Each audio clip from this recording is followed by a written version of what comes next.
na nga. Bakit po, Manang Guard? Hindi makakapasok ng eskwelahan ang hindi marunong maglato-lato. Buti na lang talaga marunong maglato-lato. Ako rin, dinuruan ako ng lulo ko kagabi. Buti na lang talaga hindi tayo late. Ano? Bakit hindi pa sila nakakapasok? Oo nga, tara, puntahan na lang natin. Sige, pila kayo. Pila muna kayo dyan. Pila. Maria, Ayusin nyo yung linya. Pinapapila kayo dyan. Oo nga. Ay, hindi daw makakapasok ng school, Junjun, pag hindi marunong maglato-lato. Sige na, pila na kayo dito. Okay, ikaw mauna. Anong pangalan mo? Ako po si Danica. O sige, mag-start ka na. O sige po. O, very good. Pasok. O, ikaw naman. Pila. Sige, pasok. Okay, next. Pakaldagdag ka pa. Hindi mo naman nakakagwapo yan. Pasok. O, ikaw, Inday. Hindi po ako si Inday. Ako po si Mimay. Wala kang pakialam kung sino ka man. Tika, ba't hindi ka naka-uniform, ha? Ano naman po? Friday naman ngayon. Yung teacher nga namin walang panty. Sinita mo ba?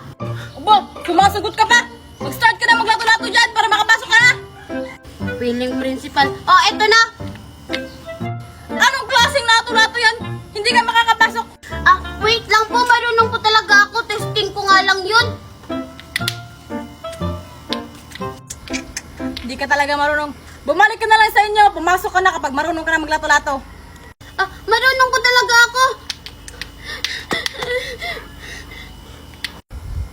Nako, Iha, sayang mga oras ko. Umuwi ka na. Anong gagawin ko? Ay, guard, si Mamo, yung crush mo! Hoy, bumalik dito! Hala, baka late na ako.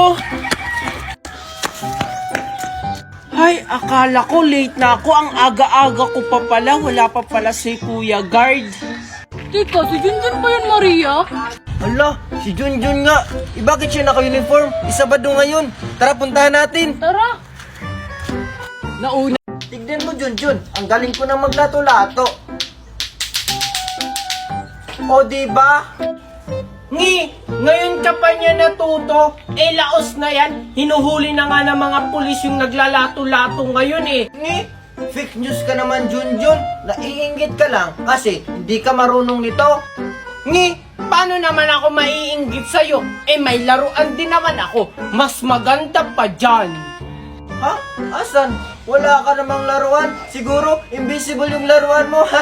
Kasi, naiinggit ka lang. Invisible? Malamang, hindi ko dala yung laruan ko. Pag nakita mo yung laruan ko, siguradong maiinggit ka sa akin. Iba na naman ako maiinggit. Bili na kayo, lato-lato. Mura lang. Mapapamura kayo pag tinamaan. Bili na, lato-lato. Kaya parang bubbles yan. O sige, ito na. Thank you. Hala, Junjun, may nagbibenta ng lato-lato. Di ba sikat yan? Oo nga, no? Kaso wala tayong perang pangbili. Ay, may naisip ako. Ano yun? Ito. Kumausap sa tindera, tapos ako na yung bahala sa pagkuha. Tapos pag may nakuha na ako, takbo na agad tayo. Sige, sara na.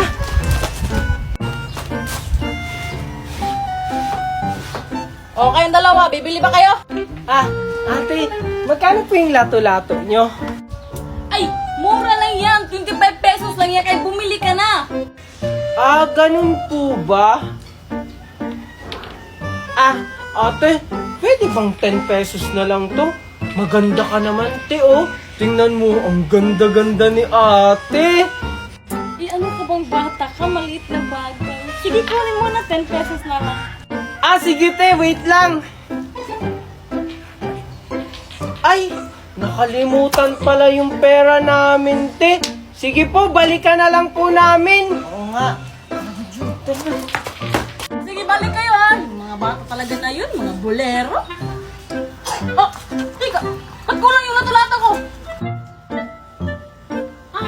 Mami! Kita ko kung sino yung kumuha ng lato-lato nyo! Gusto nyo kunin ko yun? Huwag na anak, ako nang bahala sa kanila. Ano pong gagawin nyo, Mami, sa kanila?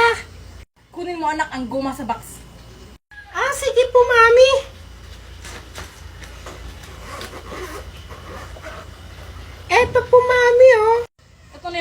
paparusahan sila.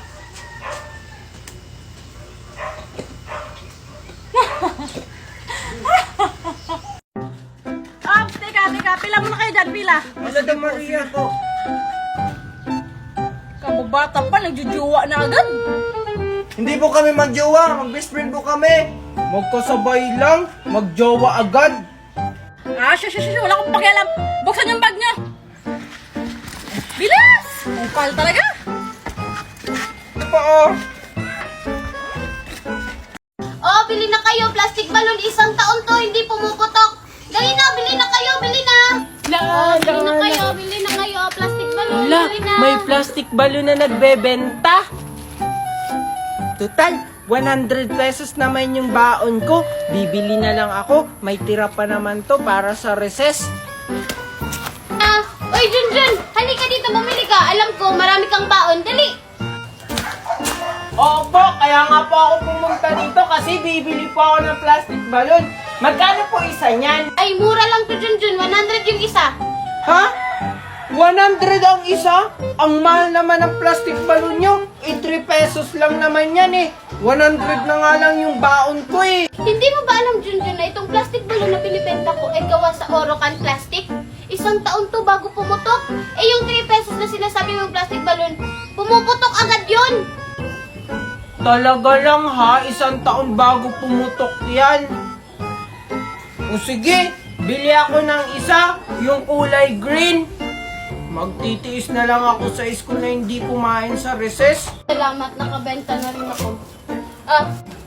Oh, ito po yung bayad ko. Siguraduhin mong 1 taon bago pumutok to ha. Sige nga, papalubuhin ko to kung 1 taon bago pumutok.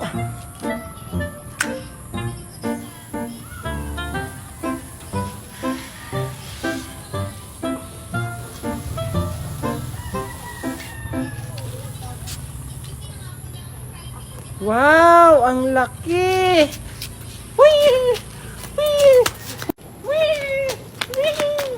Hala, si Junjun may plastic balloon. Saan niya kaya yun binili? Papalaking ko ulit. Oy, Junjun! Junjun, saan mo yan binili yung plastic balloon mo? Ah, doon kila Aling Bining, binili ko to. Kasi sabi niya 1 taon daw to bago pumuto, kaya bumili ako. Oh, ang galing naman. Sige nga, itry nga natin kung di ba pumuputok. Hala, bakit mo pinutok? Ang mahal-mahal pa naman ito, isusumbong kita kay Mami. Sabi mo 1 taon yan bago pumutok. Na-scam ka ni Aling Bining. Jun, naalala mo pa ba nung kabataan natin? Nung gumagawa tayo ng content? Namimiss ko na yun. Ay, oo naman, Mimay. Hindi ko yun makakalimutan. Tingnan mo nga, oh. Pinapanood ko pa hanggang ngayon. Ay, tawang-tawa pa rin ako ngayon. Oo nga no, nakakamiss maging bata ulit. Tsaka yung mga supporters natin noon, naaalala pa kaya tayo ngayon? Oo nga, no. Ilang taon na kaya sila ngayon? At saka, asa na kaya si Maria? Nakakamiss kaya yun? Oh, Mimay tsaka Junjun, andito lang pala kayo. Nakakamiss yung samahan natin ah. Uy Maria, salamat naman na nagkita-kita na tayo. Oo nga.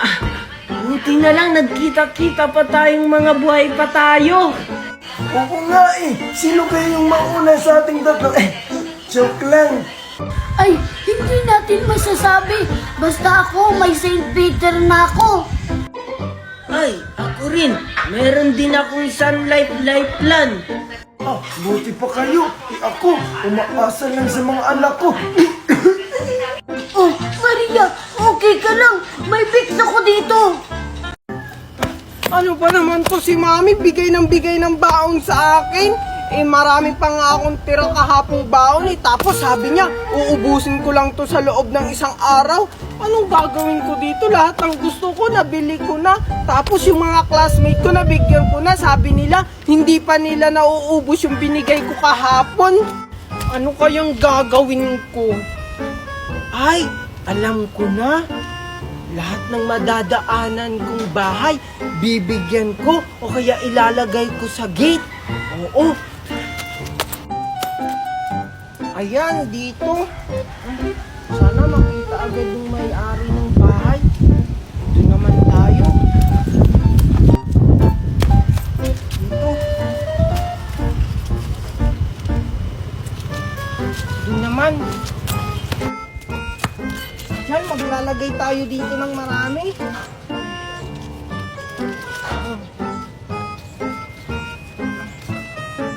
Mabilis makita.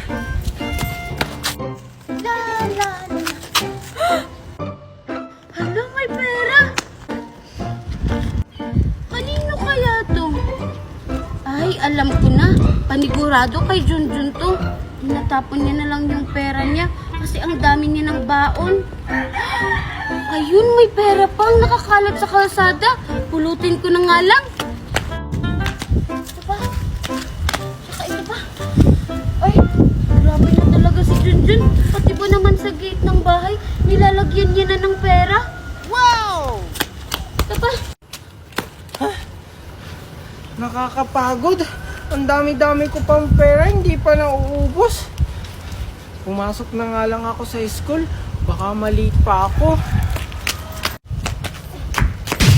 Ay! Ano ka ba naman, Junjun? Hindi ka naman tumitingin sa dinadaanan mo. Ayan, tuloy na tumba ko. Hindi ko naman sinasadya, Mimay. Eh bakit kasi namumulot ka pa ng perang tinatapon ko? Eh di ba binigyan na kita kahapon? Ibigay mo na lang yan sa iba. Ay, ubos na kasi, Junjun. Binili ko kasi kahapon ng maraming pagkain. Ay, grabe ka naman. Inubos mo agad yung 50k na binigay ko sa'yo. Oo, naubos ko agad yun. Aray, tingnan mo, Junjun. Nagasgasan tuloy ako. Mag-sorry ka, mag-sorry ka. Late na ako. Tika lang. Bakit po, Manong Guard? Alam mo bang may patakaran tayo sa school? Nakapag-late na bawal lang pumasok? Eh kasi po na-traffic kami sa langit. Tapos nahirapan po si Daddy magpalanding ng aeroplano dito sa school. Ang liit-liit po kasi ng space. Tapos, ang daming pinadalang baon sa akin ni Mami. Grabe naman yan, papasok ka na ng school, naka-airplane pa. Tsaka ano bang laman ng bag mo? Bakit ang dami-dami mong dala? Ah, eto po. Ano po kasi to? Pera. Sabi ni Mami, ubusin ko daw po ngayon to. Ah, ito po bigay ko na lang po sa inyo to. Uy, salamat, Junjun. Ang laki naman ito. Mas malaki pa to sa sahod ko, ha. Sige, pwede ka na pumasok. Sige po, salamat po. Good morning, ma'am. Good morning, classmate. Sorry, I'm late. Hala, late ka na naman, Junjun. Hala, tignan nyo, ang daming dalang pera ni Junjun. Siguro ginawa niya si Twinkle. Oh, Junjun, late ka na naman. Ay, sorry po, ma'am. Kasi po, na-traffic po kami sa langit. Nag-airplane po kasi kami ni Daddy. Tapos, ang daming pinadala sa akin pera ni Mami. Sabi daw po niya, gastusin ko daw po ng isang araw lang. Kaya, ipapamigay ko na lang kila classmate at sa inyo po, ma'am. Ganun ba, Junjun?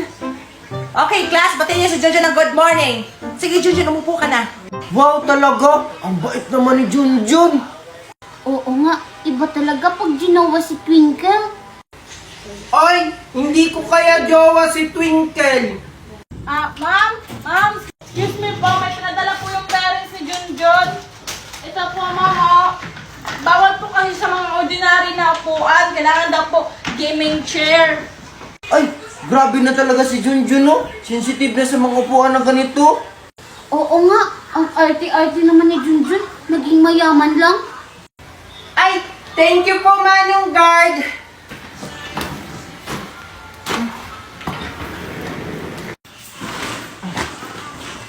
Junjun, di ba libre mo ko mamaya ha.